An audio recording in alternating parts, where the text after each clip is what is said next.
ఆర్జీవిని విచారించడానికి పోలీసులు సిద్ధమైతే ఆర్జీవి ఎక్కడ అన్నదే ఇప్పుడు క్వశ్చన్. ఇంట్లో ఉన్నాడా లేకపోతే ఇంట్లో ఉండి కూడా లేడు అని సిబ్బందితో చెప్పిస్తూ ఉన్నారా లేదా బయట ఎక్కడైనా ఉన్నాడా తెలియాల్సిన అవసరం కనిపిస్తోంది. అయితే ఒంగోలు పోలీసులు 2 బృందాలుగా విడిపోయి ఒక బృందం ఏమో ఇంటి దగ్గర వెయిట్ చేస్తూ ఉంది, ఇంకొక టీం ఏమో ఆర్జీవిని వెతికే పనిలో నిమగ్నమైనట్టుగా అర్థమవుతోంది. ప్రస్తుతం అయితే ఆర్జీవి ఇంటి దగ్గర కాస్త హడావిడి వాతావరణమే కనిపిస్తోంది. ఒంగోలు పోలీసులు స్టిల్ ఆర్జీవి కోసం అక్కడే వెయిట్ చేస్తున్నారు.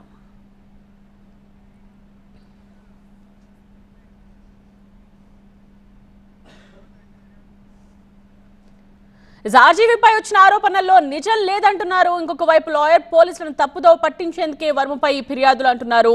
అడ్వకేట్ మార్ఫింగ్ చిత్రాల ద్వారా కొందరి మనోభావాలు దెబ్బతీసినట్టు తప్పుడు ఆరోపణలు ఆయనపై చేశారు అని చెప్తున్నారు. చట్ట ప్రక్రియ దుర్వినియోగం కాకుండా నివారించండి అంటూ కోరుతున్నారు లాయర్. దురుద్దేశపూరితంగా ఎఫ్ఐఆర్ నమోదు చేశారని చెప్తున్నారు. కాటన్ బ్యాగ్స్ ని తయారు చేస్తూ సంవత్సరానికి 7 లక్షలు సంపాదిస్తున్నారు. మీరు వీరి నుండి ఈ బిజినెస్ గురించి నేర్చుకోవాలా?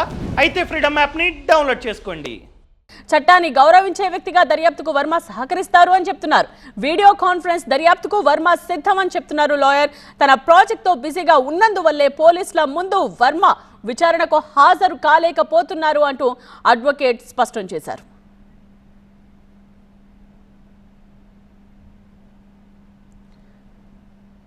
ఆర్జీవీపై కంప్లైంట్ ఇచ్చిన వ్యక్తి ఏమంటున్నారో ఒకసారి చూద్దాం. ఈ మధ్యకాలంలో ఆర్జీవీ గారు గతంలో పెట్టిన పోస్టులు మళ్ళీ చూడడం అయింది. నేను మా ఫ్రెండ్స్ చూడడం అయింది. చూసి ఈ ఫోటోలకి ఏదన్నా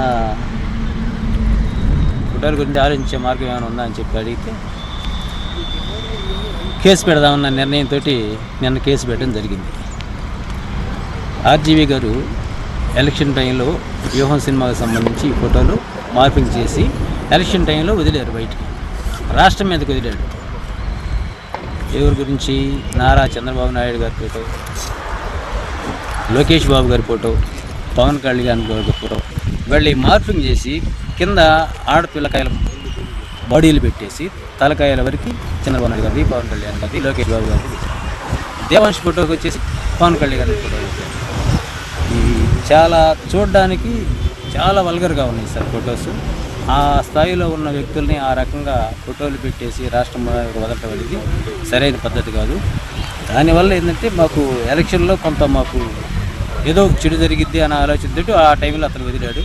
ఆ టైంలో అతన్ని మనం పనిష్ చేయించడం కరెక్ట్ కాదని చెప్పేసి మేము ఆ టైంలో ఆగాము.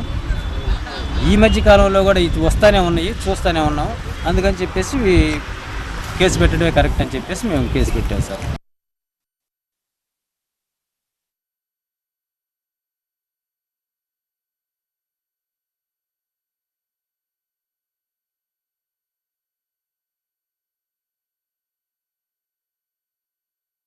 స్టేటస్లో ఉన్న వ్యక్తులను తీసుకెళ్ళి థర్డ్ డిగ్రీ ప్రయోగిస్తే ఎవరు కూడా చూస్తూ ఊరుకోరు.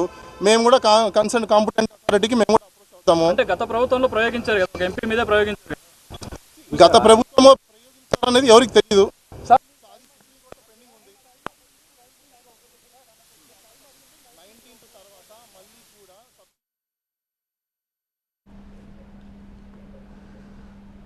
సో రామ్ గోపాల్ వర్మ ఇంటి దగ్గర సిచ్యువేషన్ అది ఎప్పుడు ఏం జరుగుతుందో అన్న ఉత్కంఠ అయితే కనిపిస్తూ ఉంది. ఒంగోలు పోలీసులు రామ్ గోపాల్ వర్మ ఇంటి దగ్గర వెయిట్ చేస్తూ ఉన్నారు. రామ్ గోపాల్ వర్మ ఇంట్లోనే ఉన్నాడా లేక బయట ఉన్నాడా ఈ విషయం తెలియాల్సిన అవసరం కనిపిస్తోంది. అయితే సిబ్బందితో మాత్రం ఇంట్లో లేడు అన్న విషయాన్ని చెప్పించినట్టుగా తెలుస్తోంది.